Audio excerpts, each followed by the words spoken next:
ఆ ఎవరైనా పచ్చటి కఫం అంటే గ్రీన్ స్ఫూటం చూసినప్పుడు ఖచ్చితంగా ఆ పచ్చరంగు బ్యాక్టీరియాది అనుకుంటారు కదా. అవును, సాధారణంగా అందరూ అనుకునేదదే. మ్మ్. కానీ అది కానే కాదు. నిజానికి ఆ రంగు మన శరీరంలో తయారయ్యే ఒక రకమైన బ్లీచ్ది అని తెలిస్తే, అక్షరాల మనం బట్టలు ఉతకడానికి వాడే బ్లీచ్ లాంటి కెమికల్ని మన ఇమ్యూన్ సిస్టమ్ తయారు చేస్తోందని తెలిస్తే ఎవరికైనా మైండ్ బ్లాక్ అవ్వాల్సిందే. సో, ఈ లోతైన విశ్లేషణకు స్వాగతం. ఈరోజు మన ముందున్న రీసెర్చ్ అంతా పల్మనరీ ఇన్ఫెక్షన్స్ గురించి. అంటే బ్యాక్టీరియా, ఫంగస్ మరియు వైరస్లు మన ఊపిరితిత్తులపై ఎలా దాడి చేస్తాయి, అక్కడ జరిగే ఆ మైక్రోస్కోపిక్ యుద్ధాన్ని డీకోడ్ చేయబోతున్నాం. ఖచ్చితంగా. వినడానికి ఇది ఏదో సాధారణ న్యూమోనియా టాపిక్ లాగా అనిపించవచ్చు, కానీ సూక్ష్మజీవులు మరి మన డిఫెన్స్ సిస్టమ్ మధ్య జరిగే ఎత్తులు పై ఎత్తులు ఉంటాయి చూసారో, అవి నిజంగా ఒక థ్రిల్లర్ సినిమాను తలపిస్తాయి. ఆ, ఈరోజు మనం అచ్చం ఆ మెడికల్ డిటెక్టివ్ పనినే చేయబోతున్నాం. శరీరంలో ఆ వ్యాధి కారకాలు వదిలే క్లూస్ని బట్టి అవి ఏంటి, ఎందుకలా చేస్తున్నాయి అన్నది అర్థం చేసుకుందాం. రైట్, అద్భుతం. ఈ రీసెర్చ్ నోట్స్లో నన్ను ఫస్ట్ బాగా ఆకర్షించిన విషయమేంటంటే డైమార్ఫిక్ ఫంగై. వీటిని చూస్తుంటే నాకు ఇంటర్నేషనల్ స్పైస్ గుర్తొస్తున్నారు. అంటే బయట ఉన్నప్పుడు ఒక రూపంలో ఉండి మన శరీరంలోకి రాగానే తమ ఆకారాన్ని పూర్తిగా మార్చేసుకుంటాయా? ఇది నిజంగానే జరుగుతుందా? ఎగ్జాక్ట్లీ. ఆ స్పై పోలిక చాలా కరెక్ట్గా సరిపోతుంది ఇక్కడ. ఫంగస్ అనగానే మనకు బ్రెడ్ మీదొచ్చే బూజు గుర్తొస్తుంది గదా. బయట వాతావరణంలో అంటే ఒక 25 నుండి 30 డిగ్రీల సెల్సియస్ వద్ద ఇవి మోల్డ్లాగా, దారాల్లాగా పెరుగుతాయి. కాని మన శరీరంలోకి రాగానే వేడికి మారిపోతాయా? అవును, 35 నుంచి 37 డిగ్రీల వేడికి ఇవి తమ రూపాన్ని మార్చుకుని సింగిల్ సెల్ ఈస్ట్లాగా మారిపోతాయి. వాతావరణాన్ని బట్టి ఇలా మారే ఫంగస్లలో ముఖ్యంగా 5 రకాలున్నాయి. అవేంటంటే స్పోరోథ్రిక్స్, కాసిడియోడైడ్స్, హిస్టోప్లాజ్మా, బ్లాస్టోమైసిస్ మరియు పారాకోక్వైడియోడ్స్. ఓకే, ఇన్ని రకాలా? వీటిలో ఒక్కొక్కదానికి ఒక్కో స్పెషాలిటీ ఉన్నట్టుంది కదా. ఉదాహరణకు అమెరికాలోని ఆగ్నేయ ప్రాంతంలో, అంటే ఆ మిసిసిపి నదికి తూర్పు వైపున ఈ బ్లాస్టోమైకోసిస్ ఎక్కువగా ఉంటుందట. ఇది శరీరంలోకి వెళ్ళాక ఎగ్జాక్ట్లీ ఎలా మారుతుంది? బ్లాస్టోమైకోసిస్ బాడీలోకి వెళ్ళాక మందపాటి గోడలున్న గుండ్రటి ఈస్లుగా మారుతుంది. దీనికో ప్రత్యేకతుంది. మీరు మైక్రోస్కోప్లో చూస్తే కణాలు ఒకదానికొకటి చాలా వెడల్పాటి బేస్తో అతుక్కుని విడిపోతుంటాయి. దీన్నే మనం బ్రాడ్ బేస్డ్ బడ్డింగ్ అంటాం. రైట్. ఇది కేవలం ఊపిరితిత్తులకే పరిమితం కాదు సుమా. రక్తంలో కలిసి చర్మంపై కురుపుల్లా రావటం, అలాగే ఎముకలకు కూడా వ్యాపించడం దీని స్ట్రాటజీ. మై గాడ్, ఎముకలకు కూడా! ఆ? మొన్న నేను అమెరికా నైరుతి ప్రాంతంలో సౌత్ వెస్ట్లో వచ్చే డస్ట్ స్ట్రోమ్స్ గురించి, ఆ ఇసుక తుఫాన్ల గురించి చదువుతున్నాను. ఆ గాలి పీల్చిన వాళ్ళకి అంతుచిక్కని న్యూమోనియా వస్తుందట. అసలు ఆ మట్టిలో ఏముంది? ఈ కాక్సిడ్యూడమైసిస్కి దానికేమైనా లింక్ ఉందా? ఖచ్చితంగా లింక్ ఉంది. ఆ మట్టిలోనే ఈ కాక్సిడోయిడమైకోసిస్ స్పోర్స్ ఉంటాయి. గాలి ద్వారా ఆ స్పోర్స్ను పీల్చినప్పుడు అవి లంగ్స్లోకి వెళ్ళి ఒక పెద్ద బంతిలాంటి స్పెరూల్స్గా మారతాయి. స్పెరూల్స్ అంటే ఒక బంతిలాంటి స్ట్రక్చర్. అవును, ఆ స్పెరూల్స్ లోపల వందలాది చిన్న చిన్న ఎండోస్పోర్స్ ఉంటాయి. ఆ బంతి పగిలినప్పుడు అవన్నీ ఒక్కసారిగా బయటకు వచ్చి ఇన్ఫెక్షన్ను మరింత స్ప్రెడ్ చేస్తాయి. మొదట్లో ఇది కేవలం సాధారణ ఫ్లూలాగా జ్వరంగా అనిపిస్తుంది, కానీ క్రమంగా అది క్రానిక్ న్యూమోనియాగా మారుతుంది. ఇదొక రకమైన డాడీ అయితే, ఓహియో మరి మిసిసిప్పి నది లోయల్లో ఉండే హిస్టోప్లాస్మోసిస్ వ్యూహం ఇంకా విచిత్రంగా ఉంది. పక్షులు, గబ్బిలాల రెట్టెలు పడిన మట్టిలో ఇది ఉంటుంది, అదీ సరే. కానీ శరీరంలోకి వెళ్ళాక ఇది నేరుగా మనల్ని రక్షించే కణాల లోపలే దాక్కుంటుందట కదా. అంటే అచ్చం పోలీస్ స్టేషన్ లోపలే దొంగ దాక్కున్నట్టు. ఎగ్జాక్ట్లీ, ఎంత మంచి అనాలజీ! మన శరీరంలో సూక్ష్మజీవులను వెతికి పట్టుకుని తినేసే పోలీస్ కణాలున్నాయి. అవే మన మ్యాక్రోఫేజెస్. కానీ ఈ హిస్టోప్లాస్మా ఆ మ్యాక్రోఫేజెస్ లోపలికే చేరి వాటిని చంపకుండా అక్కడే తమ సంఖ్యను పెంచుకుంటుంది. అలా చేయడం వల్ల మన లింఫ్ నోడ్స్ వాచిపోతాయి. ఓహో, అంటే పోలీసులనే హైజాక్ చేస్తుందన్నమాట. అవును, అప్పుడు మన శరీరం దాన్ని బయటకు తీసుకురాలేని పరిస్థితుల్లో ఆ ఇన్ఫెక్షన్ ఉన్న ప్రాంతం చుట్టూ ఒక గోడ కట్టేస్తుంది. దీన్ని ఒక జైలు లాంటి నిర్మాణం అనుకోవచ్చు. ఆ జైలునే గ్రాన్యులోమా అంటారు. ఓకే, ఇన్ఫెక్షన్ స్ప్రెడ్ అవ్వకుండా లాక్ చేసేస్తుందన్నమాట. రైట్. కాలక్రమేణా ఆ గ్రాన్యులోమాలు కాల్సిఫై అవుతాయి. అంటే కాల్షియం చేరి గట్టిపడతాయి. ఎక్స్రే తీసినప్పుడు ఇవి స్పష్టమైన తెల్లటి మచ్చల్లా కనిపిస్తాయి. అయితే ఇక్కడో ప్రాబ్లం ఉంది. ఎవరికైతే ఇమ్యూనిటీ బాగా వీక్గా ఉంటుందో, అంటే ఉదాహరణకు ఎయిడ్స్ ఉన్న రోగుల్లో వాళ్ళ శరీరం ఈ జైలు గోడలు కట్టలేకపోతుంది. అప్పుడు ఈ ఫంగస్ లివర్, స్ప్లీన్కు కూడా పాకుతుంది. ఇది వింటుంటే ఫంగస్ చాలా తెలివైన శత్రువు అనిపిస్తోంది. పైగా మన రోగనిరోధక శక్తి ఎప్పుడు తగ్గుతుందా అని కాచుకొని కూర్చునే ఆపర్చునిస్టిక్ ఫంగై కూడా ఉన్నాయి కదా. ఇందులో అస్పర్జిలోసిస్ అయితే ఏకంగా ఊపిరితిత్తుల్లో ఒక బంతిలా పెరుగుతుందట. అసలిది ఎలా జరుగుతుంది? ఇది ఆస్పర్జిలోసిస్ ఫ్యూమిగేటస్ అనే ఫంగస్ వల్ల వస్తుంది. ఎలాగంటే ఉదాహరణకు ఒక వ్యక్తికి గతంలో టీబీ వచ్చి తగ్గిపోయిందనుకుందాం. ఓకే. టీబీ వల్ల ఊపిరితిత్తుల్లో చిన్న చిన్న గుహల్లాంటి రంధ్రాలు, అంటే క్యావిటీస్ ఏర్పడతాయి. ఈ ఫంగస్ ఆ ఖాళీ రంధ్రాల్లోకి చేరి అక్కడ ఒక పెద్ద ఫంగస్ బాల్లాగా, అంటే ఆస్పర్జిలోమా లాగా పెరుగుతుంది. ఇది ఆ రంధ్రంలోనే అటూ ఇటూ కదులుతూ ఉంటుంది కూడా. బాబోయ్, వినడానికే చాలా భయంగా ఉంది. అదే ఆస్తమా ఉన్నవారిలో అయితే ఈ ఫంగస్ తీవ్రమైన అలర్జీని కలిగిస్తుంది. దీన్నే అలర్జిక్ బ్రాంకోపల్మనరీ అస్పర్జిలోసిస్ లేదా ఏబీపీఏ అంటారు. దీనివల్ల శ్వాసనాళాలు శాశ్వతంగా దెబ్బతిని, అంటే ప్రాక్సిమల్ బ్రాంక్యోడైకైటిస్ అంటాం, ఊపిరి తీసుకోవటం కష్టంగా మారుతుంది. ఈ ఫంగస్ తనను తాను కాపాడుకోవడానికి చేసే ప్రయత్నాల్లో ఇంకోటి కూడా చదివాను నేను. క్రిప్టోకాకస్ నియోఫార్మన్స్కి ఏకంగా ఒక కవచం ఉంటుందని. అవునవును, ఇది చాలా ఇంట్రెస్టింగ్ పాయింట్. పాలిసాకరైడ్ క్యాప్సూల్ ఉన్న ఏకైక ఫంగస్ ఇదే. ఈ క్యాప్సూల్ ఎంత మందంగా ఉంటుందంటే మన రోగనిరోధక కణాలు దాన్ని పట్టుకోలేవు, జారిపోతుంది. మరి దాన్ని డాక్టర్లు ఎలా గుర్తుపడతారు? ల్యాబ్లో మ్యూజిక్ కార్మెన్ అనే రంగు వేస్తే ఈ క్యాప్సూల్ ఎర్రగా మెరుస్తుంది. లేదా ఇండియా ఇంక్ వాడితే ఆ ఫంగస్ చుట్టూ ఒక ఖాళీ ప్రదేశం, ఒక హాలోలాగా స్పష్టంగా కనిపిస్తుంది. ఇమ్యూనిటీ బాగా తగ్గిన వారిలో ఇది మెదడుకు పాకి మెనింజో ఎన్సెఫలైటిస్కు దారితీస్తుంది. సో ఈ ఫంగస్ క్యాప్సూల్స్ గురించి వింటుంటే నాకొక డౌట్ వస్తోంది. ఈ కవచం వేసుకునే తెలివితేటలు కేవలం ఫంగస్కి మాత్రమే ఉన్నాయా, లేక బ్యాక్టీరియాలు కూడా ఇలాంటి వ్యూహాలను కాపీ కొట్టాయా? బ్యాక్టీరియాలు ఎప్పుడూ కాపీ కొట్టేశాయి. బ్యాక్టీరియల్ హెవీవెయిట్స్ గురించి మాట్లాడితే ముందుగా మనం చెప్పుకోవాల్సింది స్ట్రెప్టోకాకస్ ప్లినోమినే గురించి. కమ్యూనిటీ ఎక్వైర్డ్ న్యూమోనియాకు, అంటే హెచ్ఐవి ఉన్నా లేకపోయినా అతి పెద్ద కారణం ఇదే. దీనికి కూడా మందపాటి పాలిసాకరైడ్ క్యాప్సూల్ ఉంటుంది. ఓహో, సేమ్ ట్రిక్ అన్నమాట. అవును, ఈ కవచం వల్లే మన తెల్ల రక్త కణాలు దీన్ని పట్టుకుని మింగలేవు. సైంటిఫిక్గా చెప్పాలంటే ఇది ఫాగోసైటోసిస్ని, అలాగే ఆప్సనైజేషన్ని అడ్డుకుంటుంది. మరి దీన్నించి తప్పించుకోవడానికి డాక్టర్లు వ్యాక్సిన్లు ఇస్తారు కదా, ఆ వ్యాక్సిన్లు ఈ కవచాన్ని ఎలా టార్గెట్ చేస్తాయి? మనం ఆ కవచాన్నే ఆయుధంగా వాడుకుంటాం. వృద్ధులకిచ్చే అన్కాంజుగేటెడ్ వ్యాక్సిన్లో ఆ క్యాప్సూల్ తాలూకు పాలిసాకరైడ్నే శరీరంలోకి పంపుతారు. ఇది టీ-సెల్ ఇండిపెండెంట్. అంటే అది స్ట్రాంగ్ ఇమ్యూనిటీని ఇవ్వదా? డైరెక్ట్గా స్ట్రాంగ్ మెమరీనివ్వదు, కానీ కొంతమేరకు రక్షణ ఇస్తుంది. కానీ ఇంకొకటి ఉంది, అదే కాంజుగేట్ వ్యాక్సిన్. ఇందులో ఆ పాలిసాకరైడ్కు ఒక ప్రోటీన్ను అటాచ్ చేస్తారు. మన టీసెల్స్కి ప్రోటీన్లు అంటే మహా ఇష్టం కదా. వెంటనే యాక్టివ్ అయిపోయి స్ట్రాంగ్ మెమరీతో కూడిన టీసెల్ మీడియేటెడ్ రక్షణను ఇస్తాయి. గ్రేట్. మరి ల్యాబ్లో దీన్ని గుర్తుపట్టడం ఎలా? స్ట్రిప్లోనే చాలా రకాలుంటాయి కదా.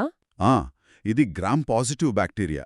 కల్చర్ ప్లేట్ మీద ఆల్ఫా హిమోలైటిక్గా కనిపిస్తుంది. ఇంకో ముఖ్యమైన క్లూ ఏంటంటే ఆప్టోచిన్ అనే కెమికల్కి మరియు బైల్కి ఇది చనిపోతుంది. అంటే it is sensitive and soluble. అదే విరిడాన్స్ లాంటి వేరే స్ట్రెప్ బ్యాక్టీరియాలో అయితే వీటికి రెసిస్టెంట్గా ఉంటాయి. గ్రూప్ ఏ స్ట్రెప్ అయితే బాసిట్రాసిన్కి సెన్సిటివ్గా ఉంటుంది. రైట్, అర్థమైంది.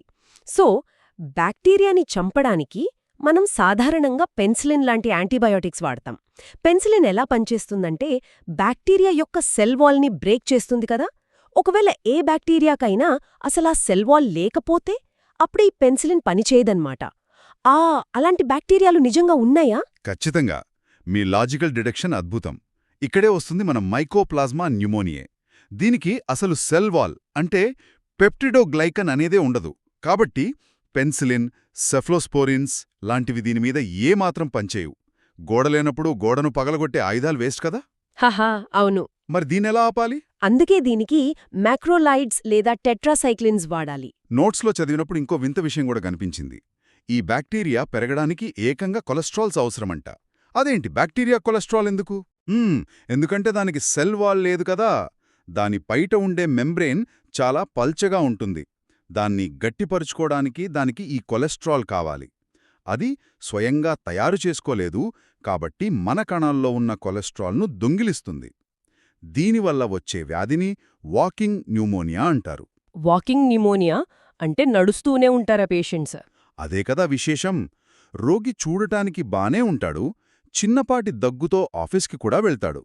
కానీ వాళ్ళ ఎక్స్రే తీసి చూస్తే మాత్రం అందులో న్యూమోనియా లక్షణాలు చాలా తీవ్రంగా కనిపిస్తాయి. వావ్! మరి దీనివల్ల రక్తంలో కూడా ఏదో మార్పు వస్తోందట కదా? ఇన్ఫెక్షన్ వచ్చినప్పుడు శరీరం కోల్డ్ అగ్లూటినిన్స్ అనే ఐజీఎం యాంటీబాడీస్ను తయారు చేస్తుంది. తక్కువ ఉష్ణోగ్రతలో ఈ యాంటీబాడీస్ మన ఎర్ర రక్త కణాలను ఒకచోట గడ్డెకట్టేలా చేస్తాయి. ఈ లక్షణం మామూలుగా ఇన్ఫెక్షస్ మోనోన్యూక్లియోసిస్లో కూడా కనిపిస్తుంది సుమా. ఓకే. అలాగే ఈ ఏసీ కూలింగ్ టవర్స్, హోటల్స్లో నీటి పైపుల ద్వారా వచ్చే ఇన్ఫెక్షన్ గురించి కూడా విన్నాను నేను. మనం వెకేషన్కి వెళ్తే అక్కడ కూడా బ్యాక్టీరియా కాచుకుని ఉంటుందా ఏంటి? అవునండి, మీరు చెప్తుంది లీజనెల్లా ప్న్యూమోఫిలా గురించి. ఇది నీటి వనరుల ద్వారా వస్తుంది. గాలిలో ఆ నీటి తుంపర్లను పీల్చినప్పుడు మన ఊపిరితిత్తుల్లోకి వెళ్తుంది. ఇది వస్తే కేవలం దగ్గు మాత్రమే కాదు, తీవ్రమైన జ్వరం, గందరగోళం, డయేరియా వస్తాయి. కన్ఫ్యూజన్, డయేరియా కూడానా? ఊపిరితిత్తుల ఇన్ఫెక్షన్కి వీటికి సంబంధమేంటి? ఎందుకంటే ముఖ్యంగా రక్తంలో సోడియం స్థాయిలు దారుణంగా పడిపోతాయి. దీన్నే హైపోనెట్రిమియా అంటారు. దీని సాధారణ గ్రామ్ స్ట్రెంత్ చూడలేమో. ల్యాబ్లో పెంచాలంటే L-సిస్టీన్, ఐరన్ కలిపిన బఫర్డ్ చార్కోల్ ఈస్ట్ ఎక్స్ట్రాక్ట్ వాడాలి, లేదా సింపుల్గా యూరిన్ యాంటీజెన్ టెస్ట్ చేయొచ్చు. ఇక్కడ డిటెక్టివ్లు వేరే రూట్ వెతకాల్సిందే అనమాట. మరి రోగనిరోధక శక్తి బాగా క్షీణించిన వారిలో, ముఖ్యంగా ఆల్కహాల్ ఎక్కువ తీసుకునే వారిలో ఈ క్లెబ్సియల్లా ఎందుకు వస్తుంది? ఆల్కహాల్ వాడకం వల్ల మన డిఫెన్స్ సిస్టమ్ ముద్దుబారిపోతుంది కదా. అప్పుడు ఈ క్లెబ్సియల్లా ఊపిరితిత్తుల్లో చేరి కణజాలాన్ని పూర్తిగా కుళ్ళబెడుతుంది. ఆ నెక్రోసిస్ వల్ల రక్తం కలిసిన మందపాటి జిగురులాంటి కఫమొస్తుంది. దీన్నే కరెంట్ చెలి స్ప్యూటం అంటారు. అలాగే ఫ్లూ అంటే ఇన్ఫ్లుయెంజా వైరస్ అటాక్ అయ్యాక సెకండరీ న్యూమోనియా వచ్చే ప్రమాదం ఎందుకుంటుంది? ఫ్లూ వైరస్ మన శ్వాసనాళాల పొరను దెబ్బతీస్తుంది. అప్పుడు స్టాఫిలో ఆరియస్ లాంటి బ్యాక్టీరియాలు చాలా సులభంగా లోపలికి వెళ్ళిపోతాయి. ఈ బ్యాక్టీరియాలో కొన్ని రకాలు, ముఖ్యంగా CA-MRSA స్ట్రెయిన్స్ పీవీఎల్ అనే ప్రోటీన్ను విడుదల చేస్తాయి. పీవీఎల్ అంటే ప్యాంటన్ వాలెంటైన్ ల్యూకోసిడిన్ కదా. ఇది ఏం చేస్తుంది? ఇది సూటిగా వెళ్లి మన తెల్ల రక్త కణాలను పేల్చేస్తుంది. దాంతో కణజాలం నాశనమై నెక్రోటైజింగ్ న్యూమోనియా వస్తుంది. ఇంకోటి ఆ యాక్టినోమైకోసిస్ గురించి కూడా నోట్స్లో ఉంది. అదేంటి? ఇది నోట్లోని బ్యాక్టీరియా ఊపిరితిత్తుల్లోకి వెళ్లడం వల్ల, అంటే యాస్పిరేషన్ వల్ల వస్తుంది. ఇది చూడ్డానికి అచ్చం టీబీ లేదా క్యాన్సర్లాగా భ్రమపెడుతుంది. దీనిలో సల్ఫర్ గ్రాన్యూల్స్ స్పష్టంగా కనిపిస్తాయి. రైట్. ఇన్ని బ్యాక్టీరియాల మెకానిజమ్స్ విన్నాక నాకొక ఆలోచనొస్తోంది. ఇవి ఊపిరితిత్తుల్లోకి వెళ్ళినప్పుడు అసలు డాక్టర్లు కేవలం స్టెథోస్కోప్ పెట్టి అది న్యూమోనియాలా కాదా అని ఎలా పసిగడతారు? దీని వెనక ఏదైనా ఫిజిక్స్ ఉందా? ఎందుకంటే సాధారణంగా గాలిలో కంటే నీటిలో శబ్దం చాలా వేగంగా ప్రయాణిస్తుంది కదా. మరి ఊపిరితిత్తుల్లో ఇన్ఫెక్షన్ వల్ల ఫ్లూయిడ్ చేరితే ఆ స్టెథోస్కోప్లో వినపడే శబ్దం కూడా పెరుగుతుందా? బ్యూటిఫుల్ కనెక్షన్ అసలు. ఈ ఫిజిక్స్ సూత్రమే మన మెడిసిన్లో కూడా పనిచేస్తుంది. దీన్నే అల్వియోలార్ కన్సాలిడేషన్ అంటారు. ఊపిరితిత్తుల గదుల్లో సాధారణంగా గాలి ఉండాలి, కానీ న్యూమోనియా వల్ల అక్కడ ఫ్లూయిడ్ అంటే ఆ ఎగ్జిడేట్ చేరుతుంది. సో ఆ ఫ్లూయిడ్ ద్వారా సౌండ్ ఈజీగా పాస్ అవుతుందన్నమాట.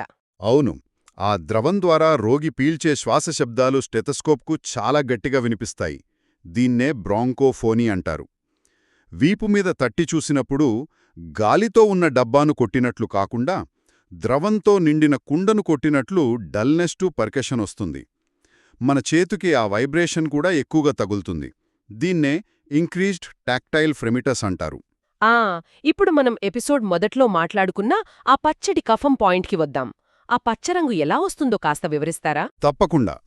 మన తెల్ల రక్త కణాల్లో ఉండే న్యూట్రోఫిల్స్ బ్యాక్టీరియాను చంపడానికి ఒక ఆయుధాన్ని వాడతాయి. అదే మైలోపెరాక్సిడేజ్ అనే ఎంజైమ్. ఇది బ్లూ గ్రీన్ కలర్లో ఉంటుంది. ఈ ఎంజైమ్ పని ఏంటంటే ఆ బ్యాక్టీరియా మీద చల్లడానికి ఏకంగా హైపోక్లోరస్ యాసిడ్ను తయారు చేయడం. అంటే అచ్చంగా మన బ్లీచ్ లాంటిదే. ఎగ్జాక్ట్లీ, బ్లీచ్ లాంటిదే. ఈ ఎంజైమ్ ఆ రంగులో ఉండటం వల్లే ఆ కఫం పచ్చగా కనిపిస్తుంది. అంటే అది బ్యాక్టీరియా కాదు, మన శరీరమే తయారు చేసిన ఒక కెమికల్ వెపన్. మన శరీరం లోపల ఏకంగా ఒక బ్లీచ్ ఫ్యాక్టరీ ఉందన్నమాట. అమేజింగ్. మరి ఈ ఇన్ఫెక్షన్ల వల్ల ఛాతీ నొప్పి ఎందుకొస్తుంది? ఆ నొప్పి ఒక్కోసారి మెడకు, భుజానికి కూడా పాకుతుందని అంటారు కదా, ఎందుకు? ఊపిరితిత్తుల చుట్టూ ఉండే పొరను ప్లూరా అంటారు.